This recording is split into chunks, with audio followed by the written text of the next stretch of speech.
So I welcome Daniel to give us a quick welcome address to everyone present here. Daniel, over to you. Oh, thank you so much, Nivedita. Good day, everyone. We are pleased to welcome you all to today's virtual event.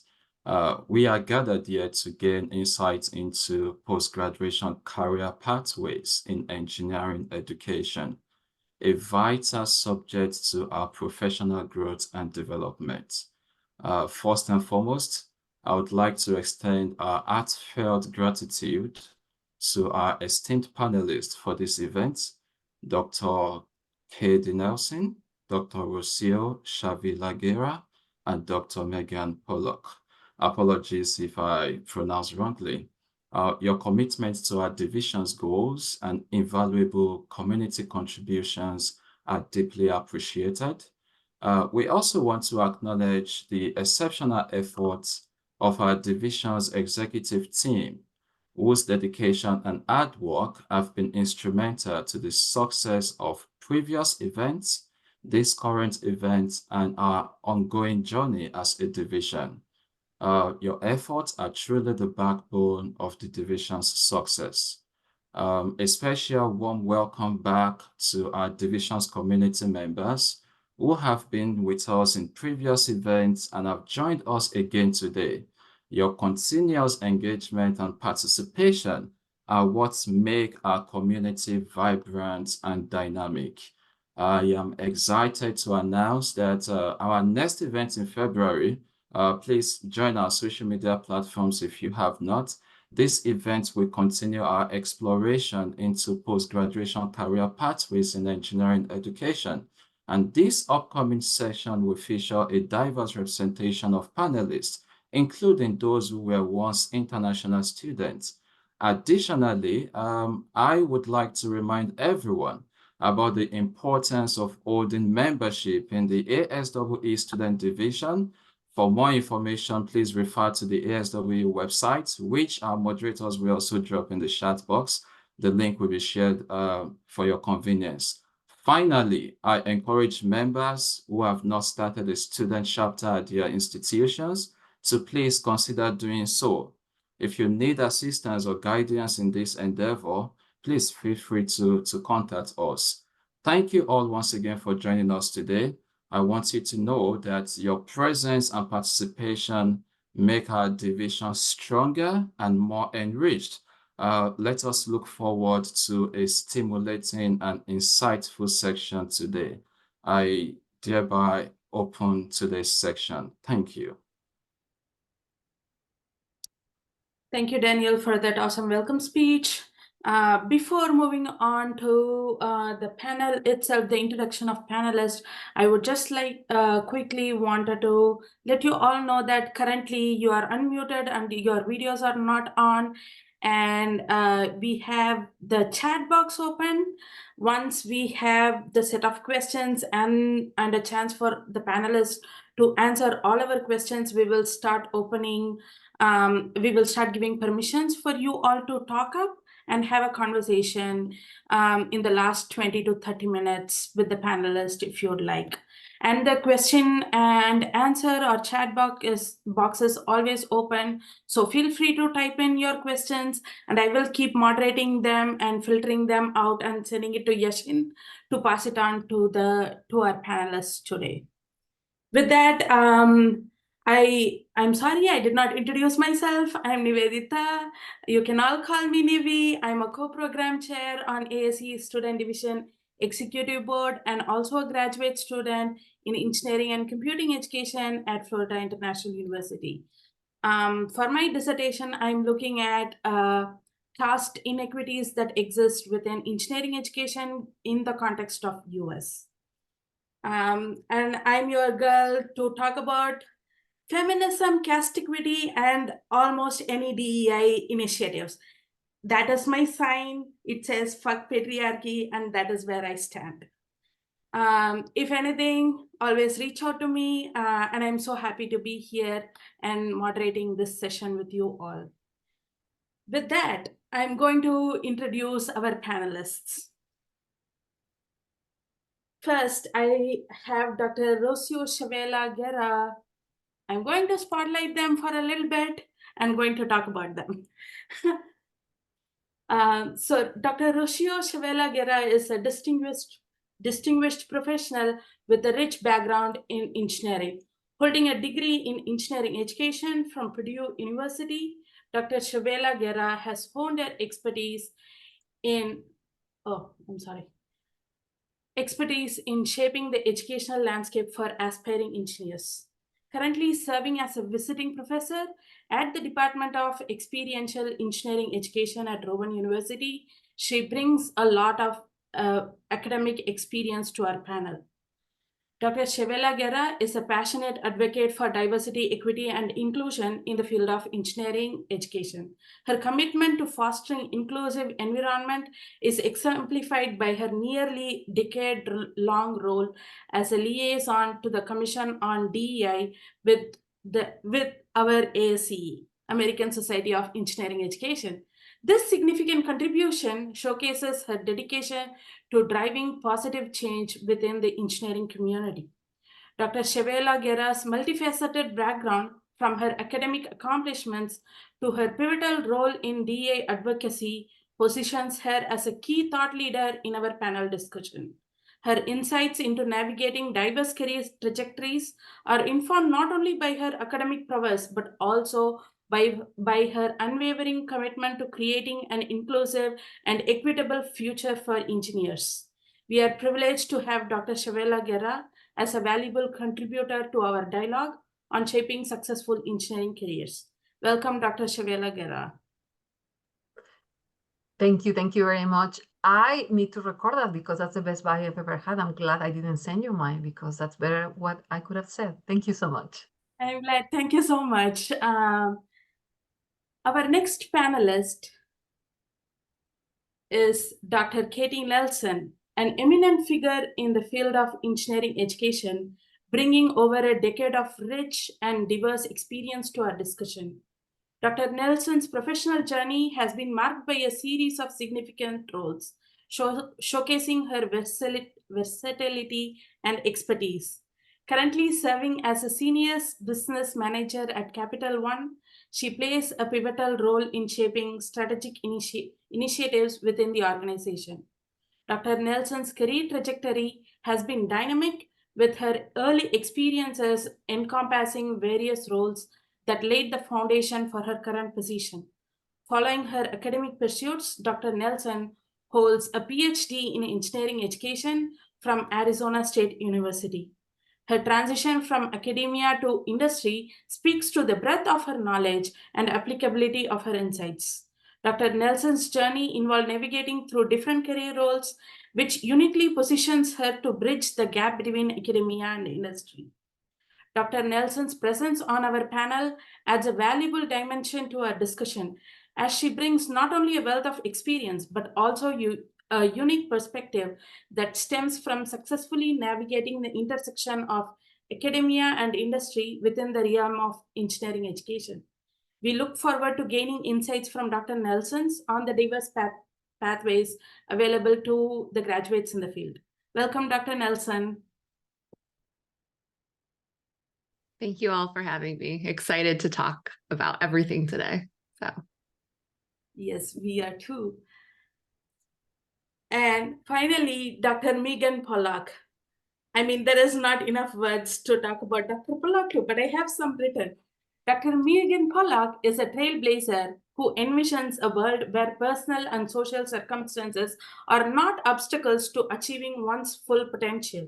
With a steadfast commitment to kindness, inclusivity, and conservation, Dr. Pollock has dedicated her career to breaking down barriers and fostering environments where everyone can thrive. Her journey is marked by notable achievements, including being a past recipient of the NSF's Graduate Research Fellowship. Dr. Pollock's academic journey reflects her deep commitment to engineering education. She holds a PhD in engineering education from Purdue University, where her research delved into groundbreaking aspects of inclusivity within the engineering field. Dr. Pollock's unique perspective informed by both her engineering background and educational pursuits, positions her as a thought leader in the field. Driven by her passion to make a meaningful impact, she founded Engineer Inclusion, a company dedicated to helping others intentionally engineer inclusion in both education and the workforce. Beyond her roles as an educator and entrepreneur, Dr. Pollock is a sought-after international and TEDx speaker, bringing her insight into diverse audiences around the world. As a consultant, teacher, engineer, and equity leader, she seamlessly integrates her experiences to drive positive change. Dr. Pollock's overarching mission is clear: to provide services, tools, and resources that inspire awareness and initiate action. Through her multifaceted approach, she is actively shaping a future where diversity and inclusion are just not ideals, but integral components of educational and professional landscapes. Welcome, Dr. Pollock. We are so excited to have you on the panel today. Thank you so much. And I invite all of you to call me Megan. I'm not as so formal, so glad to be here. Thank you. Thank you. Next, I am both excited and honored to introduce my peer and co-moderator for today, Yashin BrijMohan. Many of us would know Yashin given that he was the immediate past chair of the student division. He is currently a PhD candidate in engineering education at the University of Nebraska-Lincoln. Yashin is widely recognized for his thought leadership in education and capacity building, particularly in the crucial areas of policy and regulation, industry-based experiential learning, global competencies, and educational system design. His impactful contributions to capacity building extend across the spectrum from primary and secondary schools to universities and industrial educational systems. Yashin has played pivotal roles in the engineering professional in national, continental, and international stages. Currently serving as the co-chair of Africa-Asia Pacific Accord, board member of the UNESCO International Center for Engineering Education, and chairperson of the Engineering Education Committee of the Federation of African Engineering Organizations, Yashin is deeply involved in shaping the future of engineering education. I'm so thrilled to have Yashin here moderating the session. With that, I'm handing the floor over to Yashin to take over. Thank you so much, Nivi, as we commonly call you. So we have our panelists here. I'm going to engage with all of you and try to get as much insight as possible in this short period of time. I'm sure the participants will be excited to engage with you as well. So participants, feel free to use the chat function. If you can just post it to everyone, that would be great. Then everyone can see your questions so we don't repeat them. So with that, I thought of maybe starting our discussion. Is it okay if I address my panelists by their first name for today? It may make my life a little bit easier. Okay, thank you. So we will make this this conversation publicly available. So we will have it recorded. So I just wanted to maybe just start off with my first question. Given the rich backgrounds, panel members that you have, I thought maybe just start, if you could maybe start to give us an illustration of, as you steer through your different points, since your childhood, how did you end up choosing engineering or your engineering qualification, as a path to pursue? I see that all of you have started off with some BS in engineering, so I'm not sure who would like to go first. And maybe tell us something about, if there were any turning points in your mind that led you to that decision.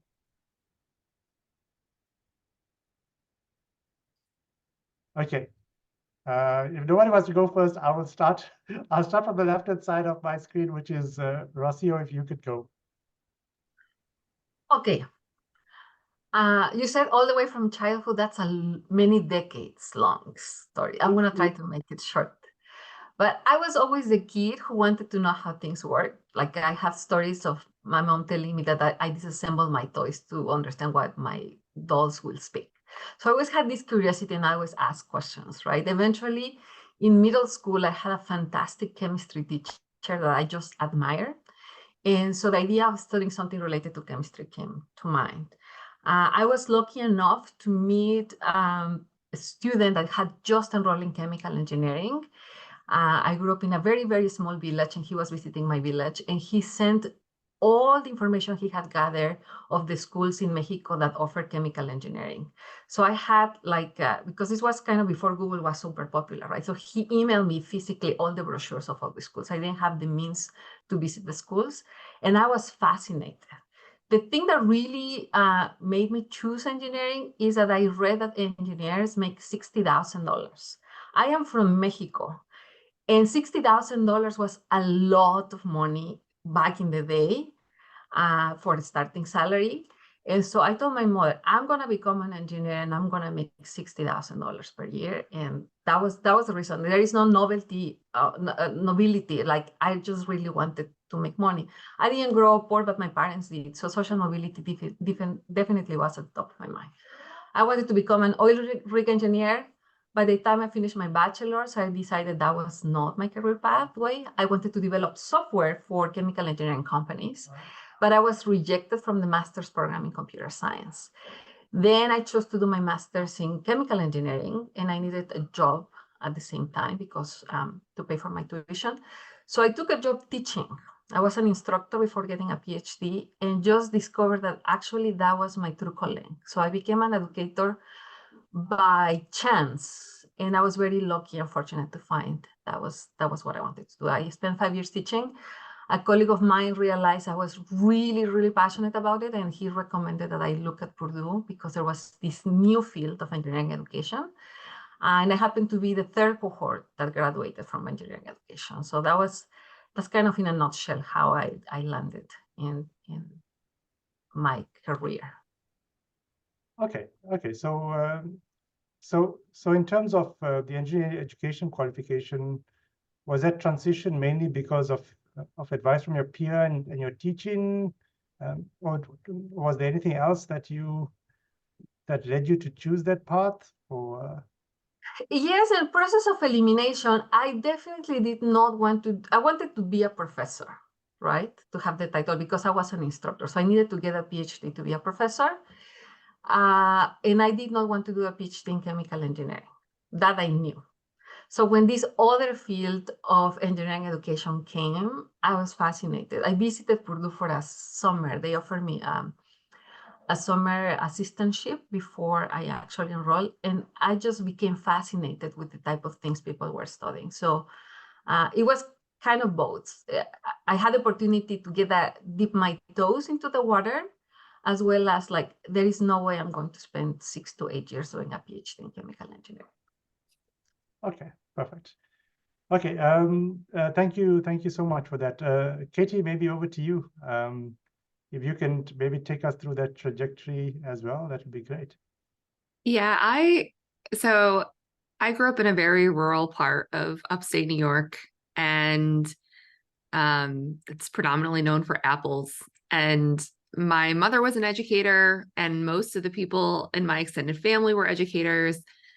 And so my mother had always sort of pushed me because I had an aptitude for math, or really enjoyed it. She was actually a math teacher. So I actually think my mother was like a big driving force behind my analytical skills. And I think similarly to Rocio, I had an aunt who was a civil engineer, and she had a lot of money. And I was like, well, this is exactly what I need to do.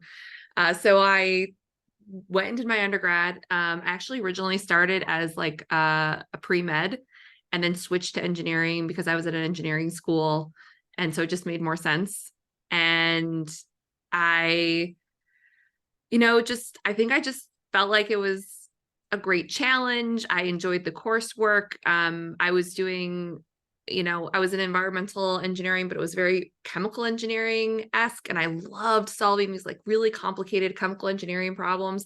And then I went and worked. So I had a job as a consultant, an environmental consultant. I was the only female out doing boring and trying to do site remediation and talking to like all men all day, every day. I was like, this is ridiculous. So just felt kind of oppressed. Like I didn't have a space to be myself. So decided to go back to school, went back for my master, well, actually my PhD in environmental engineering, and I got a year in, and I turned to my now husband, but fiance at the time, and I was like, I cannot look at bacteria anymore in this lab. I'm gonna lose my mind. And at the same time, I had been offered, I just won an NSF grant through the GK12 program. And I don't think it exists anymore. But what it did is it gave you were an NSF fellow, and then you were stationed at like, poorly performing high schools and middle schools in your region. And so I was a biology teacher 2 days a week at a really crappy school in Phoenix. And I loved it. I just loved working with the students, getting them excited about biology. And then I had to do a lot of work around building curriculum around like the grand challenges, which was a big movement in like the mid 2000s. And so after that, I turned to some of the people that I had met through the GK12 program. And I was like, I have decided to just get my master's in environmental. I don't know what to do next. Maybe I'll become a teacher. And at the time, the PI on the grant was like, they literally are launching an engineering education program. I think this is for you. And so I I literally walked to the other side of campus because engineering and education are not at all on the same side of campus. So I walked to the other side of campus and started meeting some people, and it just felt right. It felt like it was a way for me to be an engineer, but also have that like personal piece that I wanted to be as a woman in engineering. And I would say like the rest is history, but really just fell in love with the content, loved the courses, loved the research that was going on, and I loved the community. Like immediately felt like we were all kind of in it at the on the precipice of it becoming really cool, and so we could all kind of work on it together. So yeah, I would say that's kind of how I got into engineering education and why I loved it so much. So thank you so much, Katie. Meagan, maybe over to you. Yeah, thanks. So I feel like my story's a little different. First of all, my undergrad is in computer science. My master's is electrical. My doctorate's in engineering education, and we certainly share that in common. And how I got into computer science was, I was not the kid that wanted to take everything apart. I was very much a sort of dreamer. I was always writing and doing really creative things. And I was a very early adopter to, if you all know what these are, Palm Pilots. So it was basically your phone without a camera and the phone feature. It was like the to-do list, that part of it. And so I had a Palm Pilot, which the joke is my friends always thought I was talking about my kumquat. So because I guess I said it so fast, they're like, Meagan, one day they were like, where's your kumquat? I was like, I'm sorry, what? But they meant my Palm Pilot.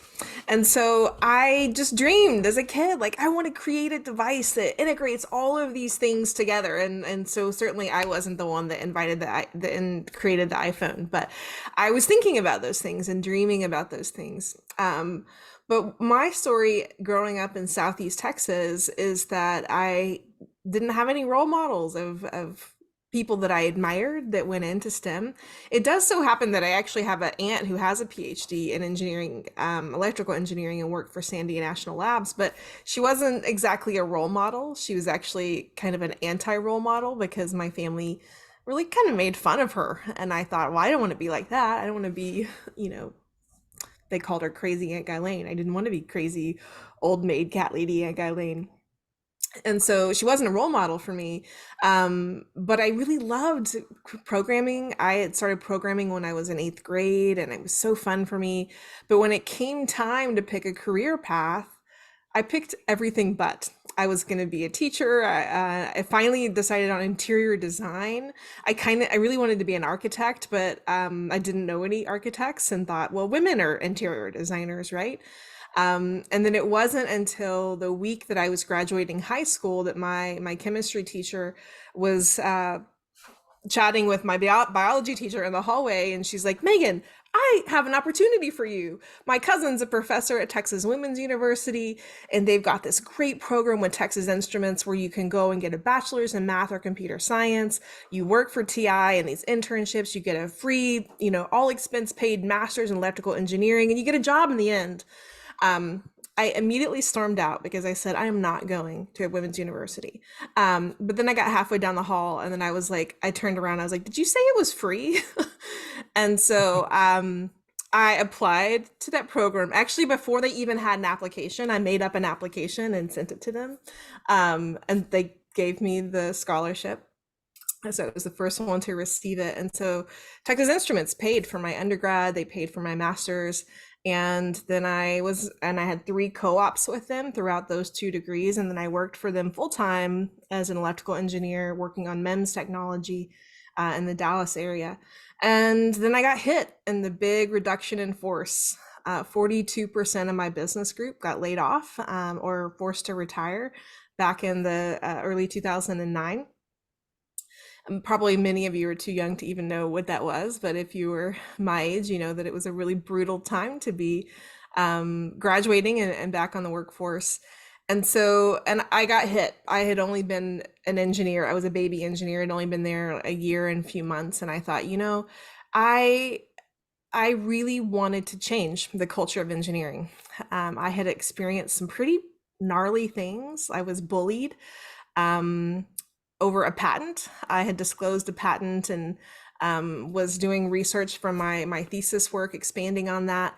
And nobody cared until it was turning out to be something meaningful. And I was literally bullied. Somebody pulled me into the corner building on a Friday at 5 o'clock, and I tallied on my paper. He said 7 times, "You don't want enemies. You're going to put our name on your patent." And I was like, for all young women that come behind me, I will make a difference and I will make a stand. So I went into my PhD at Purdue really with the goal of changing the culture of engineering. And so unlike Rocio and Katie, I didn't go into it wanting to be a teacher or a professor. That wasn't the kind of drawing thing to me. I was going to change the world, and I get to do that. I run an international consulting firm. I get to work with organizations, helping them to improve their culture and climates so that people can succeed. Certainly we can talk about the challenges around DEI right now and being an entrepreneur in that space and how it's really forcing me to pivot, but yet still do the work without saying the words. That's a really big challenge, but that's my career trajectory. And I have a really nice PDF that I can share, but the chat doesn't allow me to share files. So I can send that to Nivi or Yashin, and they can send it out to the list if you want to see my whole career trajectory. Wow, that's amazing. Really, really rich background here. If I combine your backgrounds, I'm not sure what mix we would get, but it's really rich. So participants, feel free if you want to ask any questions. I'm just going to transition. Meagan, since I still have you on the floor, maybe I wanted to ask a question maybe to all the participants. How did you find the transition from studying engineering to EER? And for the participants, EER in this conversation will mean engineering education research for now, or engineering education. So how did you find that transition? Well, so Rocio and I went to the same doctoral program, so it'd be interesting to hear how our experiences are similar or dissimilar. For me, it was remarkably challenging because I always joke and say that Purdue's engineering education program was taking quantitative engineers and turning us into qualitative social scientists. That's what it felt like to me. And I hadn't been trained to think that way. You know, I had been trained to understand numbers and to think about numbers, and I really focused on the qualitative work as part of my doctoral work. But also I had a lot of identity issues, and I want to also say, like, it's important for me when I talk to young folks or whoever, to really be honest and vulnerable about the hard times. And I will say, like, leaving industry the way that I did was really hard. I, like most people who get PhDs, you're pretty much an overachiever and you don't fail at things. But getting laid off, like, I really took that as a failure, and it's not, but that's how I received it. And so I really struggled in the beginning of my PhD with my identity of, like, I'm not an engineer, although I still am, and I always will be. Nobody can take that away from me. But I'm not an engineer, and I'm not an engineering education researcher. And I learned this term in Dr. Donna Anderson's qualitative research class, this theoretical framework called liminality. And this word changed my life because it's a theoretical framework, but the word liminal, I'd never known that word, and it means the in-between. And by learning this word, it helped me to acknowledge that I was in the in-between, and the in-between is a beautiful place to be when you accept it for being the in-between. And when you're trying to not be there, and you're trying to not still be there, but you're saying, I'm here and that's okay. To me, that was a really healing kind of space for me to recognize. And then one day I realized, like, I am no longer in the in-between. I am through.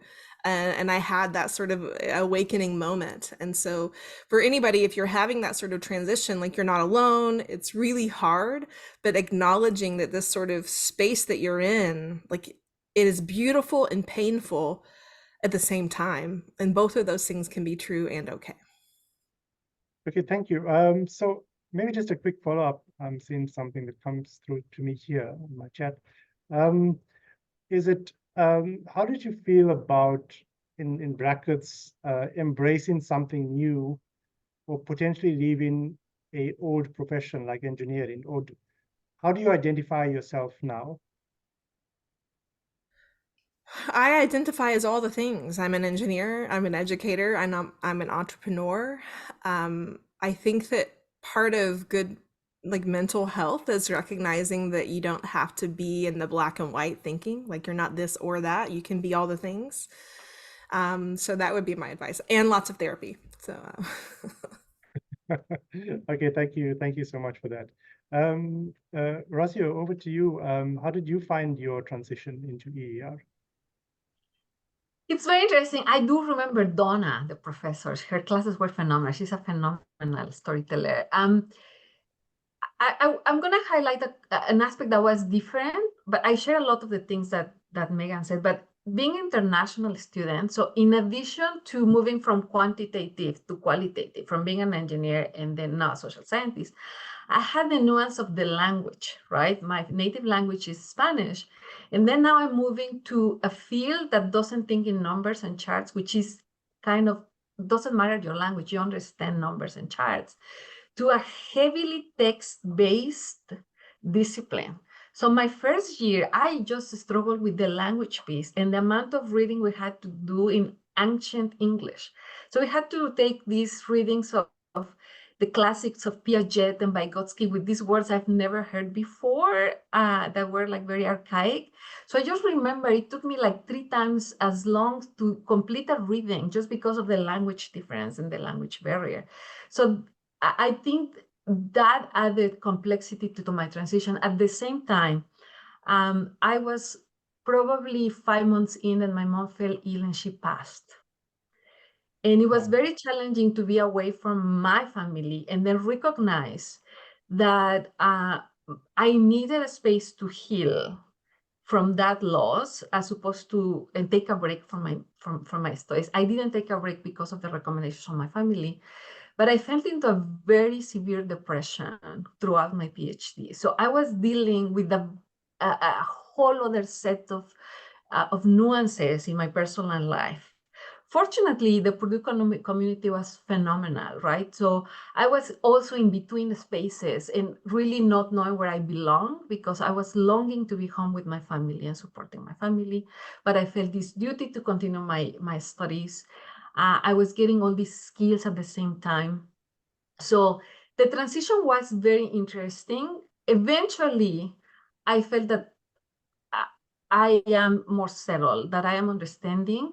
The other challenge I had is I was very naive. And I didn't know that when you do a PhD, it's actually to become a researcher, right? So that was a big discovery for me. For me, it's kind of like keep studying and keep understanding. And then all of a sudden I'm realizing, oh, I'm meant to do research in my life. I have the skills, I have the training to do it.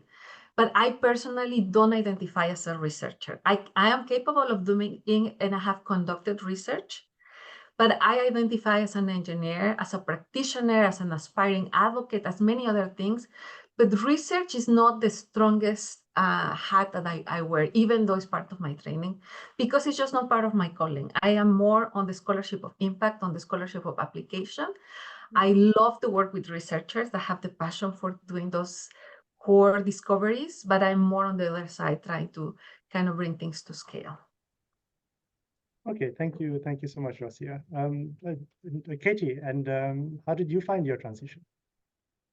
I love that you called out the reading, because I have this like really like embedded memory of I was taking a cognition class, and the readings, hours upon hours of deep readings, and it was such a complete 180 from what I had been doing in engineering with my master's work.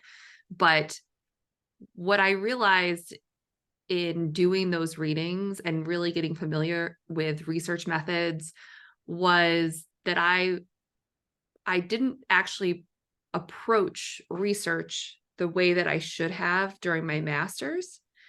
And I have actually made the comment to my, master's thesis advisor that I wish that all engineering, like PhD students, had to actually take rigorous research methods for them to really understand why causal order is really important. So, so I think there was a reading piece that was a huge transition. I am more of a quant person, so I did some mixed methods work, don't get me wrong. So for me, like, I still was dealing with numbers, but I had to think as a statistician, which is a little different. But by and large, I found the transition I would say, like, exhilarating. I don't know, like, I was so excited about learning all these things. And I remember going back and, talking to my husband or talking to my old engineering friends that were still on campus and being like, oh my gosh, did you know this thing that we've never thought about or we've never talked about? Because I'd always lived in like this very STEMmy world. And it was just so amazing to understand, abstract ideas and how they manifest into thinking and perceptions and cognitions about the world. So I felt like I just read and wanted to read more. And I actually felt kind of like home, the big thing for me was how do I embrace this identity and build something from it? How do I sell myself in this new area? How do I demonstrate that I'm building this expertise?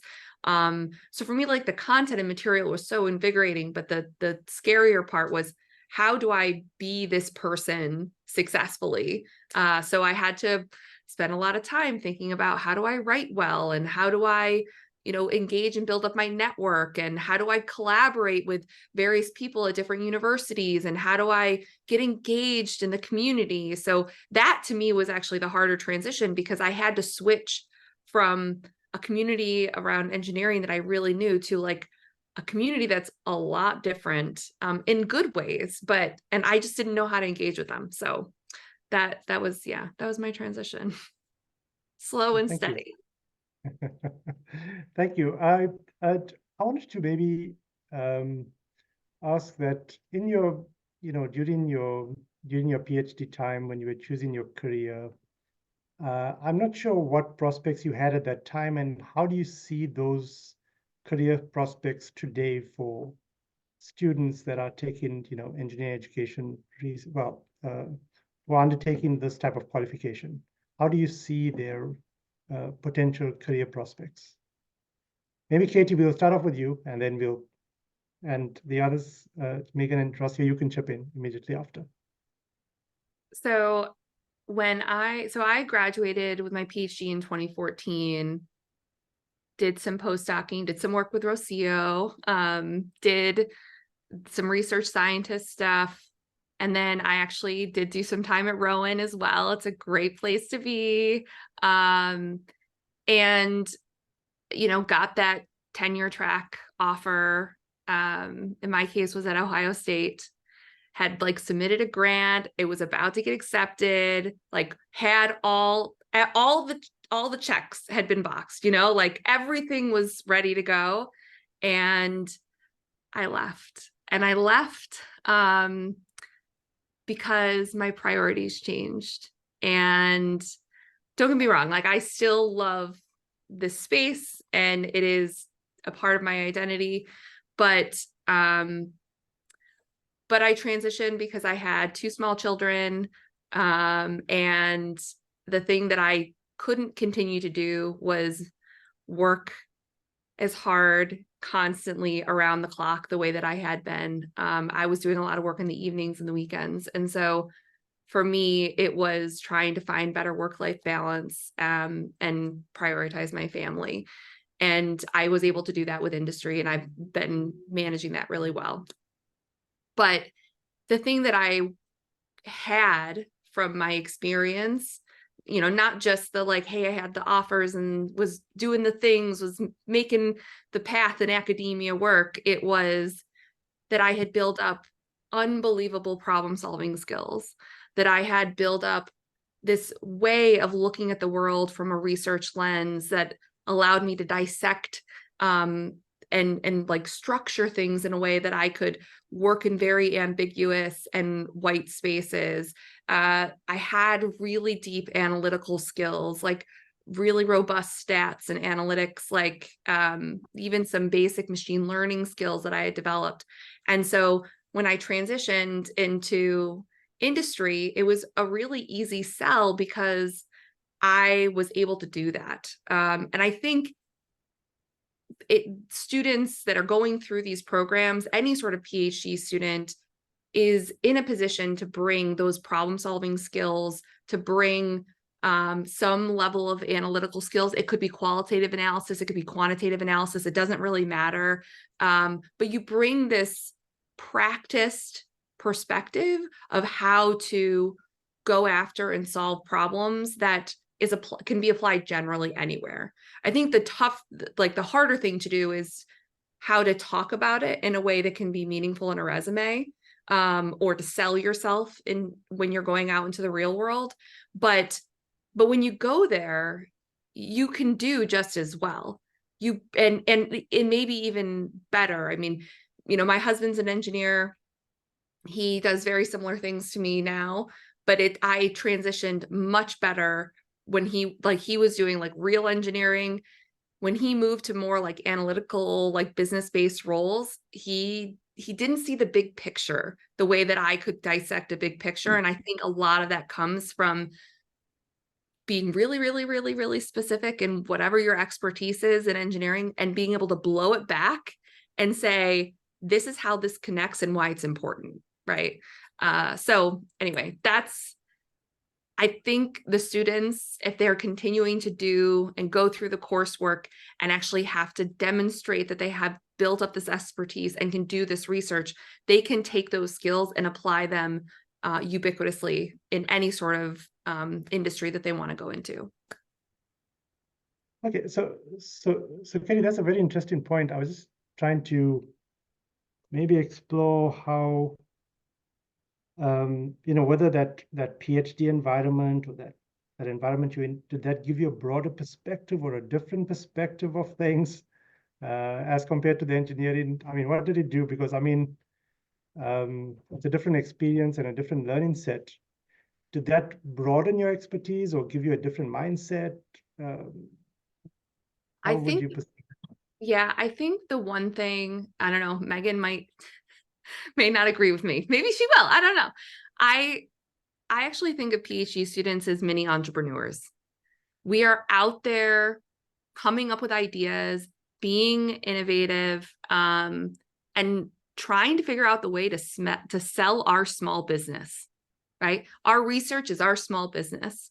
And that's the thing that now when I work in industry, I do so well. I can set up any sort of, here's the impetus behind why we're doing this. Here's how we can structure the problem to solve it effectively. And I think that comes from going through a PhD. I think that comes from collaborating with other people and building out that network and sharing ideas and then trying to like pull them up and make them meaningful and like, I don't know how to say this, something that becomes meaningful to the other people on the other side of the screen, right?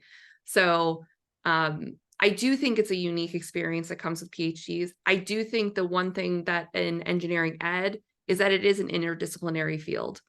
And you have some fields where it's very nuanced and very specific, like, hey, I'm going to be the guy that figures out what dark matter is in quantum physics. Well, cool, great. But in my field, I have to be able to talk engineering while also talking, social science or psychology and I think that also allows you to be a small business seller to lots of different types of audiences. Yeah, I really like what you said, Katie, and I want to build on that. I think that it takes a particular mindset to think that way, and that too often students perceive their education as not their own, right? That they have to do it how they're being told to do it.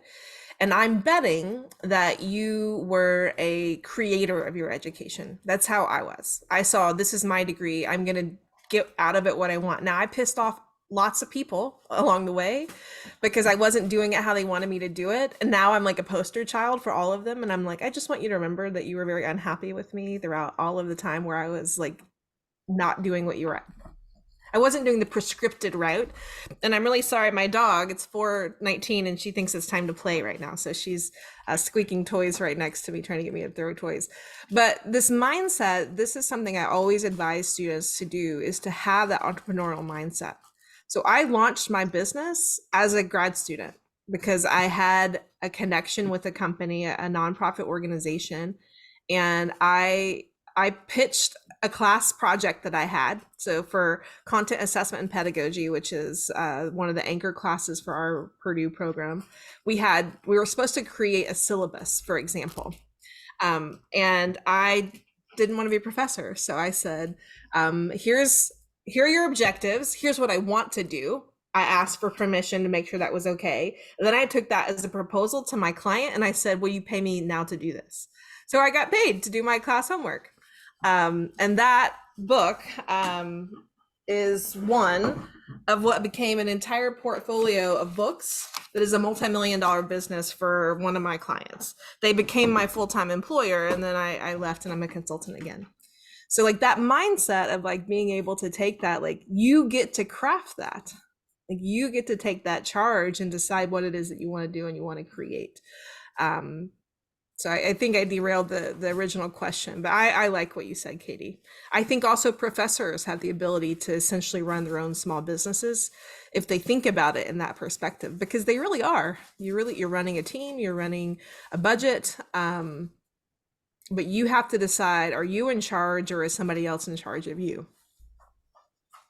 But, so Meagan, how would you advise our current cohort of, let's just say, students in that, they're currently thinking about their future careers, and maybe this is an aspect that they haven't fully indulged because they see the traditional paths, and I'm not sure whether you consider these non-traditional paths, or whether how would you advise them to consider a broad range of career paths, and maybe how should they go about choosing them? Well, if you want to be a professor, go be a professor.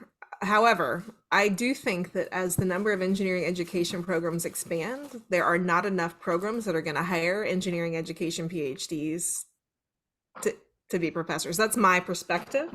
For a minute, I thought I was supposed to be a professor, and I went and met with different universities, and I had one professor say, there's no way you could ever go up for tenure. They'd laugh you out of the room meaning I couldn't come in and do engineering education research in a college of engineering. And I think that there are more opinions like that than there aren't. And so like the reality is like you're going to be competing against everyone. I keep noticing it's more prevalent now than it was when I graduated in 14, but now everybody does a postdoc. To me, a postdoc is just, well, I hate the terms, but it's just another way to keep people down. Say, well, you're not quite ready. Come do a postdoc until you're ready. And it makes me sad to see so many people coming out of a PhD saying, I'm still not ready. What are you not fucking ready for? Like, you have a PhD, go do something, you know? Like, if there's something else that you want to go and learn, if there's somebody else that you want to learn from, then use it as that. But for people who are thinking, I have to go do a postdoc, like, that's the system. That is a broken system telling you you're not enough. And it's telling you that we haven't created an outlet for you to be successful in. And so, again, I'm a bit of a critic of that. But so if you want to be a professor, go for it. But I think there are so many more options. I think that every person should think like a consultant. Every person should think about selling their expertise. There's no reason why you can't be a consultant and get a real job, as my mom calls it. Like, you can do both things. Like, you can sell your services. And so if you want to build a consulting business, the best time to do that is when you have a job, when you have money coming in. And so the worst time to build a consulting business is when you don't have a job and you don't have money coming in. So if every student starts building a consulting business on day one, you're building that runway. You're building that launching pad for you when you're ready and you want to have that freedom. But some people don't want that freedom. You know, Katie talks about work-life balance. I have none. I have worked solid for weeks on end because I haven't learned to say no to projects that are exciting and fun and bring in money. But I don't have kids yet. And so like that makes a difference as well. But you have to also recognize that like as a business owner, like when it rains, it pours. And then sometimes there are really dry spells. So I could go months without having big enough projects. So when I do have projects, I have to work. And so sometimes being a consultant in this kind of capacity with a small team isn't what you need if you need lots of balance. But I don't know. I just advise people to keep their options open. You know, as Rocio said, the programs that you're in, most of them are trying to make you researchers. They're trying to make you professors, and they're not equipping you with the skills to do the other things. So it's going to be your job to find and develop those skills. I would say every class paper that you write, you need to be publishing it in chunks on your website. So instead of writing something that's going to get lost on your hard drive and you're never going to see it again, start building your thought leadership around things. Let people cite you. You can make it a white paper, you know? And as you do that, you start to build your idea of what you're really passionate about, and it makes you create better work. So, all right, I said enough. I just want to plus one what Meagan just said about, I don't think professors are, I think they mean well, right? Like they want you to be successful, but I don't think they're positioned well to give you all of the things and tools that you need for you to chase after whatever it is that you want to chase after. So a good example in my space is, you know, I was a quantitative researcher. We use tools like SPSS. In industry, it's never used because it's expensive. And so what do we use? We use Python. And you want to know why we use Python? Because it's ubiquitous and everybody does it, and it has a million packages and it continues to grow and you can do amazing things with it. But none of my professors ever brought that up. And by the way, engineering faculty to this day don't do it. You know, I teach an engineering stats class on the side, and I'm literally in the process of transitioning it to Python because the students need to be able to use those skills, not just engineering students, but I think engineering ed students need to know that there are tools in school, tools and things that are used in industry. And I think our faculty just don't really understand that because they live in an academic bubble. So it is absolutely on you as students to build out your skill set while you are in academia. I know you think you don't have time right now, but you have so much time. Like, go and build out, become amazing, like make your resume shine because you've done 9 million things. That's on you. So anyway, just wanted to +1 Meagan there. I think it's an excellent call. Okay, I'm really excited about this conversation because it's also leading us to a view, and Rocio, I will come to you, but it's almost leading us to a view that, hey, the mentorship and guidance that we get in the academic framework may not be enough because maybe it has a certain perspective. And some of the views that you brought upon here is maybe something that we don't traditionally hear in our academic circles, or, you know, and maybe Meagan and Katie or even Rocio, if you're going to come in, is that how can we advise students beyond the circle that they're currently exposed to? Because I think maybe that circle that they're exposed to gives them an idea of this is all you can go and do. I'm not sure if any one of you want to take that. Okay, Rocio, I see you. I want to tell you, because I started in academia, went PhD, got out of academia, did something for 10 years, and then came back to academia. So I've been in all sides of the spectrum, right? So I wanted to be a professor. I had actually my job at Mexico, I had an instructor position. I got the equivalent of the GRFP in Mexico. So my government paid me to come to Purdue. And I was supposed to go back to have a professor job. And even my institution gave me a stipend. So I had all those things lined up. By the time I graduated, I didn't negotiate anything. So I come back to my institution, and the president, provost, dean, and department chair all changed in the 4 years I was out, or 3 years and a half. And all of a sudden, our philosophies didn't line up, and then I resigned my position, right? So I'm out of a job, so I gave myself a year of a sabbatical. The interesting thing is that my last year at Purdue, I was able to land a fellowship. Being an international student is very hard to land things in the US because most of the things are for domestic students. But I was lucky enough to land a fellowship that posted you in places in Washington, D.C. in the government. And I ended up working at the National Academies of Engineering for 3 months. And networking is a fantastic space, right? I did it for the sake of doing it because I had a job lined up for me. So I was not even, I never applied for a job as a PhD. I was very lucky. I want to acknowledge that.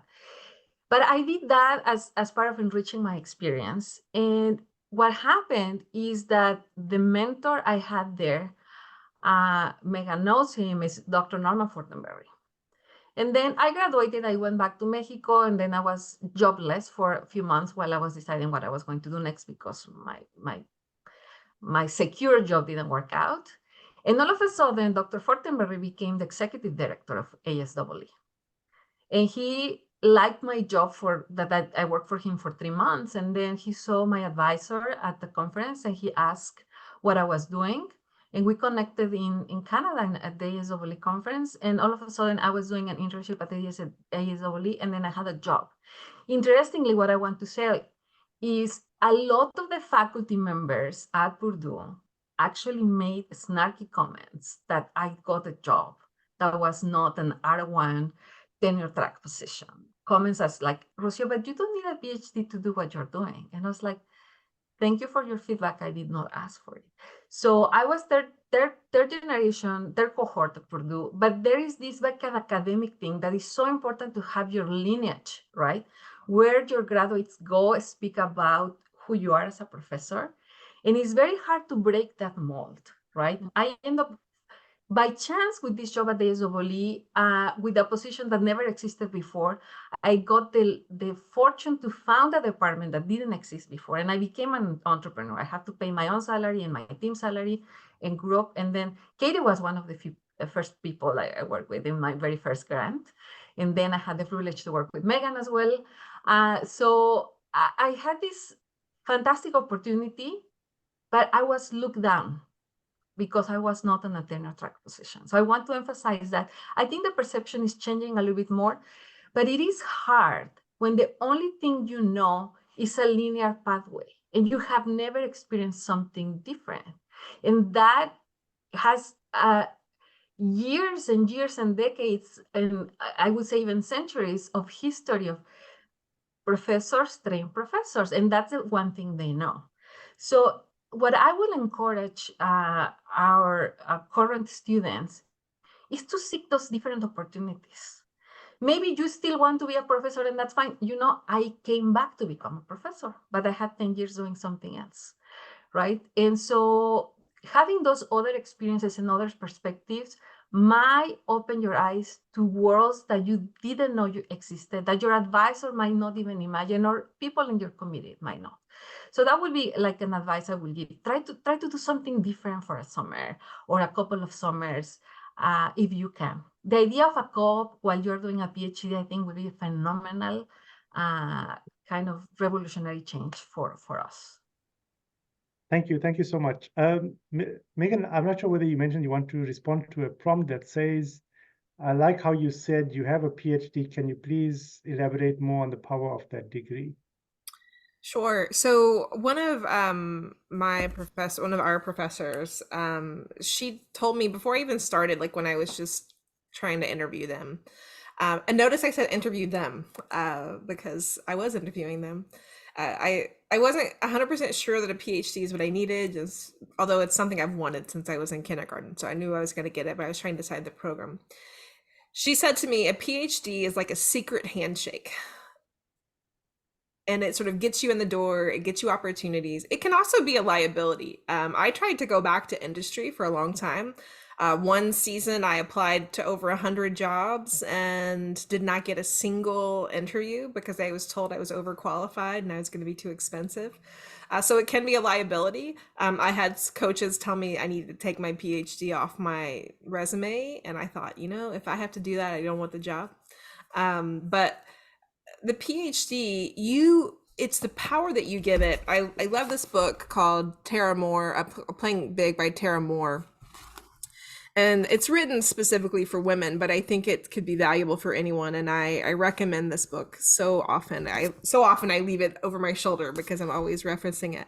But one of the chapters in her book is this notion that we have to keep earning degrees and things to make us enough. You get to decide when it's enough, right? Somebody asked me once, did I need to get a certification to do DEI work? I was like, nope, I don't, because I have a PhD and I did my PhD in that focus area and I've been doing this work for 15 years. What good is me investing time in something like that going to be, right? But that's how you think about that. You have to decide that a PhD is enough. If the world keeps telling you it's not, because it will, the world will always tell you that you're not enough. As long as you keep believing it, it's going to put you back into that system where you keep paying more money and more time to get certifications that you don't necessarily need. So again, we all love learning because we're in this space. So you can still keep learning, just learn in different ways that don't, buckle you down and make you feel small. You want to find those things that build you up. And if you're in a program that makes you feel small, find a way to not let it do that. So those are my thoughts on that. Okay, thank you. We are now going to open up the room for any questions. So participants, if you want to unmute, you're welcome to raise your hands. We have some co-hosts that will be able to send me a message, or we'll give you a chance to unmute. So while I'm waiting for those responses, I'm just going to continue to the next one that I'm seeing on the side here on my chat. Is it in terms of career prospects? There's so many that you've mentioned in this panel, and a lot of them around entrepreneurship and so forth. How do I get to see what's out there, or how do I know what's out there for me, and how do I take that decision? Can I take a stab at that, please? Yes. Because I've been, since I came back, I've been the poster child for non-traditional pathways. I'm a professor again, but for a number of years, I was one of the few who went outside the academia, although ASEE is highly academic, but it's not higher per se. About 10 years in, actually, at ASEE, I decided I need to do something different for a variety of reasons. One of them being life-work balance. My job was very entrepreneurial at ASEE, and I was just burned out, to be honest. I needed to do something different. So I started to looking into LinkedIn intensively. And there is so many cool jobs. One of the jobs I look at was working at the Lego Foundation, for instance. It would have never crossed my mind, right? Looking at the Lego Foundation, they had fantastic creative thinking, design. Another job that I found I never imagined was on Facebook. They had a fantastic job to create a university liaison with Facebook to bring more people into the areas they needed. But it was in a way that seemed very interesting because it was focused on minorities, and that has always been part of what is near and dear to my heart. And I started to find, and LinkedIn has all these algorithms that once you click on something, similar stuff keeps coming. So what I would recommend is start kind of creating queries with keywords that you like, and then things are gonna pop up, right? And that's kind of the advice I've been giving to some of our students here at Rowan, because we also have a PhD in engineering education, like a dozen places in the US now. There are places who are not going to advertise, we want a PhD in engineering education. However, as Katie was emphasizing, our skill sets are there. Try typing part of your skill sets and jobs are going to start popping up. AI is giving us a huge advantage that we didn't have several years ago. So I think that would be one of my first recommendations. I'll jump in and say a few things. You know, when I switched to Capital One, they were launching a huge new internal learning and development program for technical associates. So for our software engineers, things like that. That's what pulled me in. And I've now switched to a million different roles since I've been here. But so like L&D could be an opportunity. And you'd have to find the right place for that. I think other really good opportunities are with the DEI lens. There are lots of roles. They're like HR. They could be HR recruiting roles. They could be HR program roles around like the DEI space. Other big ones are design roles. I know a lot of people in engineering ed do human-centered design. There are a lot of design type roles that you can look at. Those are like easy queries you can do in LinkedIn. And then the big one that I've been, sort of making suggestions for people is around user experience. So UX, you've probably heard UX. I have a former PhD graduate student buddy who became a UX researcher at Facebook, right? These are people who have research skills and they have to be able to, just understand what users want and, dissect and carry out research studies and pass. I mean, like you have those skills. But the big thing I will say is, and I think this hits on both what Rocio and Meagan have been saying is, your PhD could potentially be a liability. And you should know that the more important thing is for you to find a role that's going to fit you the best, regardless of what your credentialing is.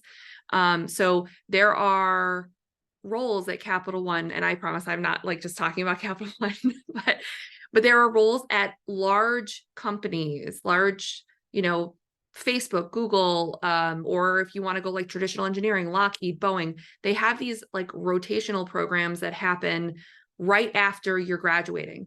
And you don't have to be an undergrad. You can be a master's student. You can be a PhD student. Now you won't come in making $150,000 a year, but Capital One's rotational programs start people at around $80,000 to $100,000 a year, which is a pretty good starting salary, even as a PhD student. And so, yes, you might come in and you have to raise the ranks faster. But my guess is that you will probably have a better trajectory for promotion because you bring all these extra years. So I think the idea is like, you know, that hiring season usually is like July through January. So if you're seriously considering leaving engineering ed and not staying in, or staying in academia, not staying in academia, start looking for those big rotational programs and putting your name in the hat. You know, we do it for like business analysis. We do it for data analysis. We do it for all sorts of programs. And that's not just Capital One, that's every company, because every company is competing for the best college talent, and you are college talent. So those are a couple ideas. Another big one is that's really hot in the market right now is product. So becoming like a product manager, you know, product owner.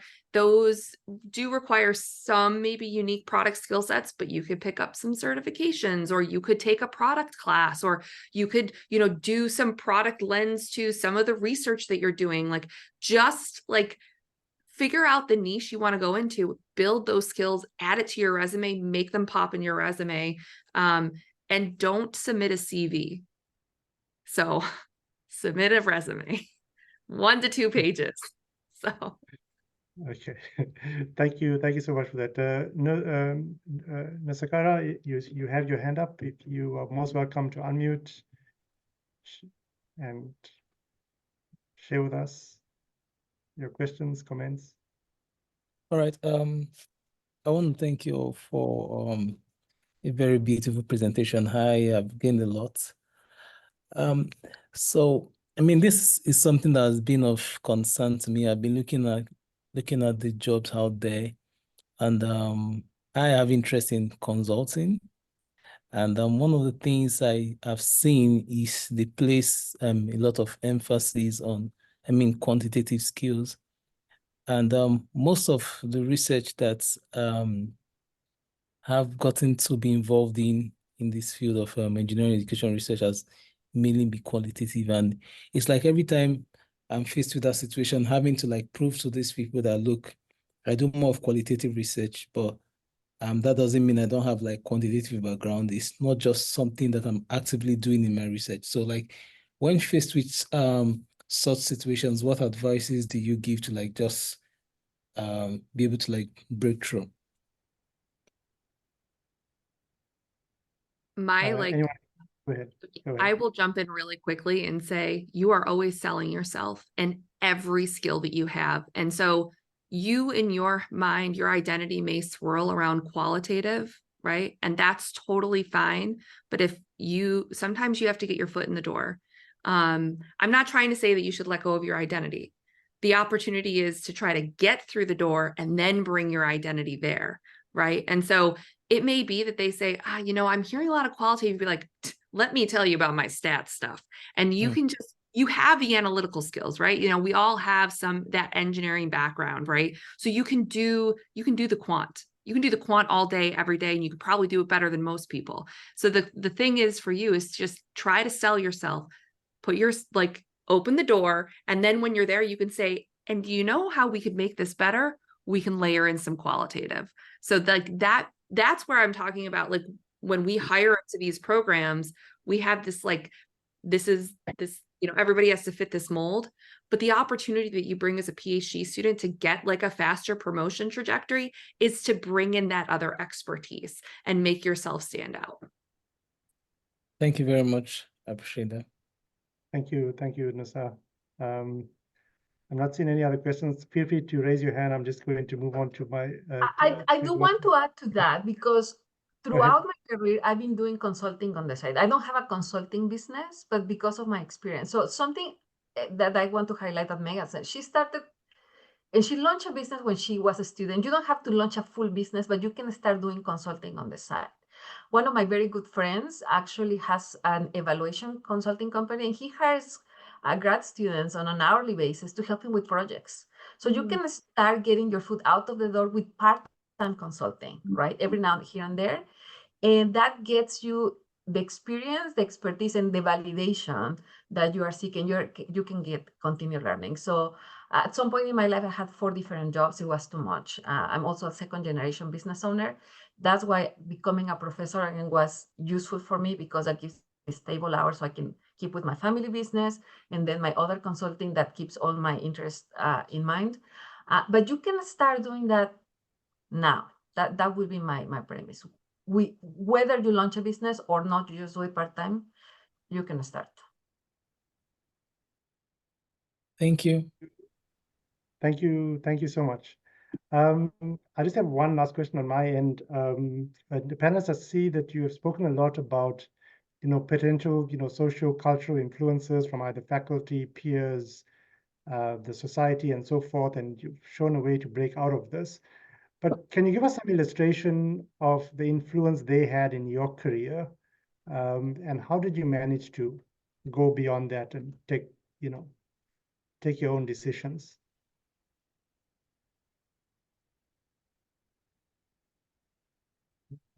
Anyone would like to respond to that? I would say I'll jump in quickly. It looks like Meagan maybe lost some internet. I think the big thing for me is I would say like maybe PhD cultural pieces. One of the things that I always push my team at work on is rigor. This like, we need to be able to stand on our 2 feet, our own 2 feet. We need to be able to stand behind what we've seen. That is not normal, I think, in industry, right? In industry, a lot of times it's, oh, I made the numbers work the way that I want it to work. And so here we can go do this thing and feel confident about the decision. And for me, one of the biggest cultural things that I garnered from my PhD was this idea of integrity, like data integrity, like analysis integrity. And so I bring that to my team every day. And it's just as simple as things like, okay, you just showed me some descriptive like charts. Great. Can we do a t-test? Like, is the difference actually meaningful? And that helps because my partners within Capital One know that when I come to them and I make a recommendation, that it's not just because I made the charts look pretty so that they could prove their point. It's a solid recommendation. So I think that's like the big cultural thing for me is rigor. Okay. Okay, thank you. Thank you so much. I think we won't take any more questions. If you have any questions, maybe now's the time. We'll probably give you another minute to do that. In the meantime, thank you so much, panelists. I think we really lost Meagan somewhere along the line. Okay, I see her there. Maybe we just lost a video. Nivi, could you just re-add Meagan as a co-host if she's not added? Okay, perfect. Hey, I'm so sorry. My power just went out. We were having some bad storms here. So if I'm interrupting, pardon me, but I wanted to respond to something Rocio said. So I agree, like you don't have to start a business. I ran a business for years just on my social security number before I filed an LLC. And I did that in like almost 10 years after just operating from my social security number. And you can do that and that's fine. But to have a business, all you need is one customer. That's a business. And it's just a matter of how you think about it. So semantics, but I did want to clarify, like it's not hard to start a business. You can do it all on LegalZoom.com and they'll take care of it all for you. So what did I miss? I'm so sorry for that. No problem. Maybe a last closing question. So in terms of your career path that you've now chosen, can you attribute that to individuals, faculty, peers, friends, family? How would you attribute including yourself, of course, but how would you attribute any influences on your career choices that you've made? Maybe I'll start with Meagan as a close-in, and then any last statements you'd like to say, Meagan, and then I'll move on to Katie and Rocio. I think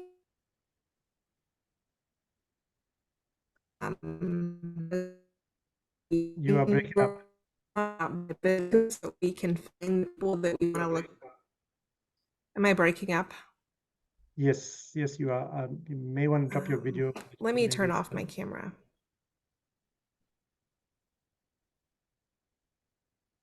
Can you hear me now? Yes, I can hear you. Go ahead. I'm so sorry. Why don't you let Katie and Rocio go, and then I'm going to call yeah. in. And Okay, if- perfect. Okay. Okay, Katie, if over to you. I think like one of the big things that has pushed me or made me maybe feel confident about the field that I'm in is, I want to say, my family. You know, when I walked away from academia, it was because I felt like it was such a small business and I just needed some time. And I wanted to spend more time with my kids. And even now, you know, I have 4 kids now, and I just feel very confident and in control with where my career is going, while also being able to maintain them as a priority. You know, I think when we're younger, we have these ideas of changing the world, and I realize that the world that I can change the most are my kids. And so that's kind of where it comes from. And then I think, but the added benefit for me is that I do get to solve really cool, meaty problems, and all the hard work and effort and time I put into my education, you know, put me on a path to be successful in my career. And so I do get to solve cool, meaty problems, and I get to talk to people like you every once in a while, which is a huge added benefit. So I'll say that. And then like the last like couple of tidbits I wanted to say to everybody is, one, you know, feel free to send me a message on LinkedIn or email me. You know, I'm happy to answer questions. I do get a slew of students that hit my door every couple months, and I'm always happy to give back and share my perspective. And you may not agree with it, and that's totally fine. The one thing I will say is that eventually I would like to go back to academia. So maybe I'm gonna be like Rocio, I'm gonna be a boomerang. And part of it is that I want to just get back to teaching without all of the pressures of trying to get my research and things going. And so one of the things that I have done is I do continue to teach. So I've been teaching as an adjunct faculty member at Arizona State University since 2014. And I will continue to do that to keep my resume open. It's just like goes back to that skill set piece. So, you know, maybe you want to leave academia, or maybe you're not sure, but there are ways that you can position yourself so that you can keep as many doors open in the future. So that's what I'll say. All right, Rocio. I want to say, do what makes you happy, and that can change, and that's completely fine. The job I had right after I graduated from Purdue was ASEE, and it was my dream job for many years. It totally fulfilled me, made me very happy, and then it didn't, and I needed a change. And I was very lucky that I was able to make a change and be jobless again for a little bit while I figured out what I wanted to be. And I'm a professor, and I chose to be back to being the professor, but I'm not a tenure track. And I had enough grants and enough stuff that I can be kind of on the tenure-ish side. But I want to be a teaching professor. It took me a while to get the mental clarity of what I want to do. And now that makes me happy, as well as doing my family business, which happens to be in the hospitality side. So make sure you find people who champion you as opposed to champion the stereotypes of what you should be. So I had one example. One of my professors at Purdue actually has been my sponsor, my mentor, my friend for many years. And every decision, major decision I've made in my life, I consult with him, and it's been fantastic. So you need to do you, and you need to understand that what you want to do might change, and that is fine. You don't have to choose something and be married. There are divorces. There are divorces for marriages, for real marriages, and there are divorces for careers as well. You can choose to do something different in 5 years because your life circumstances change, or just your intellectual curiosity. So those will be my parting thoughts. Thank you. Thank you so much, Rocio. Meagan, on your end, and I'm going to ask Nivi to close after that. I think she's dialed in, but she's on mute. Okay. Okay, Nivi, I'm going to hand over to you. Thank you so much, panelists. Nivi's going to do the concluding remarks. It was really exciting to engage with you. Okay, yes, we can hear Meagan. So I know we may go a bit over time, so please stay with us. Go ahead, Meagan. I'll speak quickly, and again, apologies, the whole internet's out in the area. So I don't know what the original question was, but I'll just have some final thoughts. Doing a PhD is hard, you know that. And it's the community that you build now is going to really pay tremendous dividends in your future. You know, Rocio and Katie and I all know each other. We've all worked together in some capacity. Katie and I have a paper. I've actually never seen her face before today, but I was like, oh, we've been doing all this work together. And that's really how the engineering education community is. So take the time, build relationships with people, connect with them. It's a much smaller world than you can imagine. And also my last final thought is to always think like a consultant. You know, it's amazing to me how many times I've pitched out to student committees asking for student leaders, volunteer leaders, because being a volunteer leader, I'm the chair of the Commission for Diversity, Equity, and Inclusion. And I have 4 committees that don't have leaders. If you want visibility, come work with me, come be a leader. And I love taking young, you know, nascent leaders and supporting them and coaching them. So find opportunities to get plugged in. Networking, as we talked about, is really important. But 2, like, I often put pitches out asking for people to like write articles for me, blog articles, to do statistics for me. And it's stunning how many people just aren't interested. Maybe it's me, that's gonna be fine. But like, I think to the freedom that I give people who I get to work with is good. So like, don't be afraid to really step into your power. And so I just want to encourage you to continue to ask for help, ask for support, build those networks, and don't be intimidated to acknowledge that you know stuff. Let other people know that you know stuff. Thank you so much. Over to you, Nivi. Thank you everyone for being here. And I just wanted to take a moment to thank all the 3 panelists and our moderator for today for having this powerful, enjoyable, and much needed conversation right now for all the graduate students in within the student community. And I have placed all the bios and LinkedIn profiles of our panelists. Feel free, if you would like to drop in your preferred way of contact, feel free to. And I just have a couple of quick announcements for the division members. So as you all know, the draft upload deadline has been moved to February 8th. Yay! So we hope to see all the abstracts drafts uploaded. And watch out for our panel that we are going to host in the month of February. Please watch out for our newsletters and our social medias for the announcements. And of course, we have recorded this conversation, and keep a watch out on the newsletter, social medias for how we are going to disseminate the recording. And also, finally, I wanted to let you know about a community of practice for all the students who would like to be a part of this community of practice. Follow this link to the WhatsApp group, and Yashin you can also contact Yashin for more information about the community of practice. And we are at time. Thank you all again so much. And all the panelists for patiently responding to my requests and being here. Thank you all so much again. Thank you. Have a good night, everyone. Bye.